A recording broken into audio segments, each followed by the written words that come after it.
I was recently excited to attend the neuroaffective touch training. It was a rare opportunity to have Aileen Lapierre, who is an amazing woman, frankly. I was touched by a quote which she put on a slide, and it says this: touching the heart. There was something about being touched and allowing the feeling to come that paved the way to knowing what caused the pain and sadness. If we're going to heal it, we have to feel it. Very often we have to get out of or dissociate or be slightly disconnected from felt sense as a way of coping.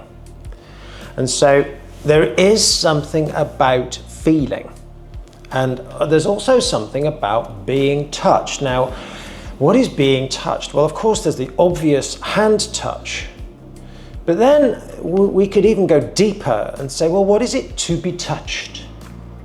Well, I was really touched by what you said there. I've been doing this work for most of my career, and certainly over 20 years I've been working in the field of trauma. HeartMath have now got good, robust science to show that our energy fields are measurable way outside of our body. You know, something like up to 12 feet outside of our body is the energy field from the heart. And so, you know, my energy fields will be overlapping with yours, and yours will be overlapping with mine if we are in proximity. Even being in the presence of somebody with a more regulated nervous system. People who have others around them during traumatic experiences, if they are able to be benevolent and empathic, tend not to have an overwhelm in the same way and ongoing trauma responses in their physiology.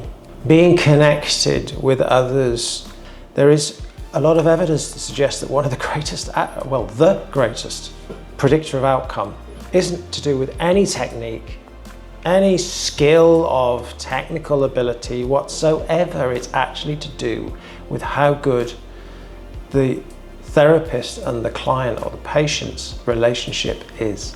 Now, of course, that's a skill as a therapist, and it comes from lots of experience and lots of training and lots of ability for that person to sense the fact that this guy knows what he's on about, and I feel safe, and I feel that whatever comes out, he has in his memory bank and awareness and skill and experience the ability to take care of whatever comes out.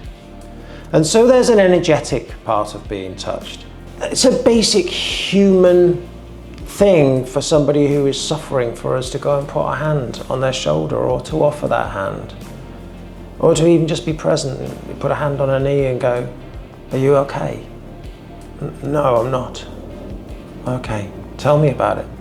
You know, anything I can do. As many of you know, I work a lot with sexual assault victims, and boundary violations of that order really require very, very skillful knowledge and understanding of the application of proximity, touch. We could spend a long time, long time before we even get to physically touch someone, but we can touch them in other ways, and we can be present, and we can deal with proximity, and we can restore a healthy attitude to touch and to proximity where those boundaries have been so awfully violated. And I'm moved now as I'm telling that. I can feel all sorts of sensations through my own body, and I want to hold my own heart. Really, I want to put my own, and I would if it wasn't for the microphone on my shirt, put my hand over my own heart, because I could feel that. I can feel that right now. So I'm containing my own heart. We do this. And actually, for the power of touch, to touch someone else in that way, and not to feel alone, because so often in trauma, we are alone with what happened. Whether we be child or whether as an adult, we're very often alone with whatever is going on that overwhelms us.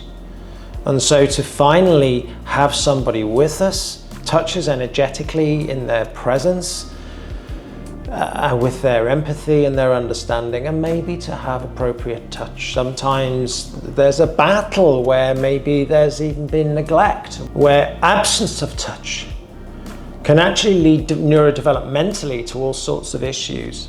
And very often if we're working with this, and maybe I'm applying touch or in some way, I'll say, how is that? Is that okay? You know, what does body say about that?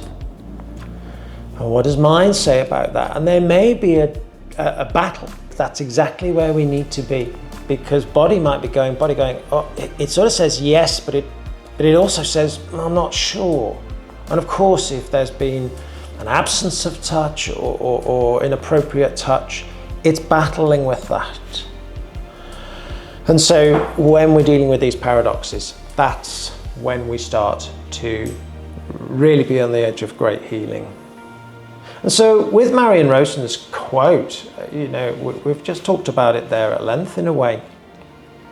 It was something about being touched that began the healing.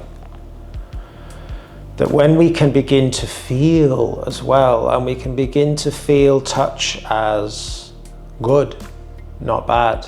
You can try it yourself or with your partner, you know, there's a very big difference between having a squeeze or having that, and maybe that's actually not nice because that's very, very intimate. It would depend on who's doing that, and there's a very different feel if we're touched here, or touched here, or touched here, or touched here. They're completely different feels. If you try it yourself, you're like, oh yeah, actually, and I'm not sure I would want anybody else to do that unless I really trusted them. And if we've not been able to feel our bodies and to experience not only external touch, but also the internal and interoceptive world, we can use touch as a way of bringing people back into contact with their bodies, which fundamentally, the long and the short of what is it that I do, I help people come back into a commune, a oneness with their own mind and body. So that which may not have been a friend or have been a bit scary becomes a friend again and becomes something that's safe to listen to. And so touching the heart as a way to long-term healing, in my mind, was really resonated within that amazing quote from Marion Rosen.